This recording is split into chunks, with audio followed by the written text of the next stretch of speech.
Comezou outubro e con el a campaña do libre marisqueo. Este ano as confrarías non foron informadas pola Xunta do estado no que se atopan os recursos nesas zonas de traballo común. O Executivo galego, de feito, nin tan sequera convocou o sector o encontro previo para analizar os topes e as estrategias extractivas. Así que desta volta, botarse ao mar tivo para os mariñeiros un factor engadido. Non sabían co que se ian a topar.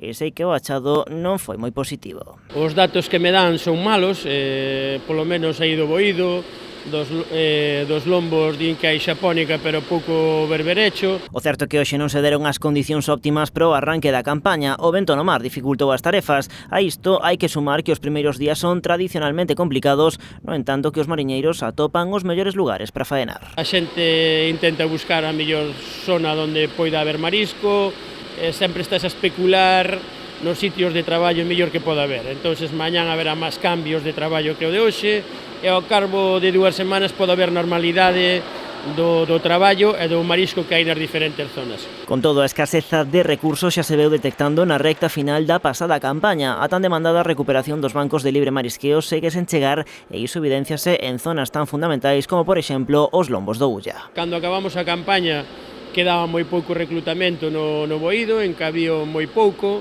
e nos lombos, pois sí, había algo de xapónica e tamén pensábamos que iba a haber algo de berberecho. Ante a falta de rexeneración, 6 confrarías da Ría de Arousa decidiron mergullarse nun novo modelo de xestión destas zonas comuns. Cambados, A Illa, Vilanovo, Grove, Rianxo e a Pobra traballan unidos nun plan a través do colectivo Rañeiros. Desa ir adiante, comezaría a aplicarse o 1 de xaneiro do 2019, xusto pola metade da campaña do libre, que se vai prolongar dende hoxe ata o mes de marzo.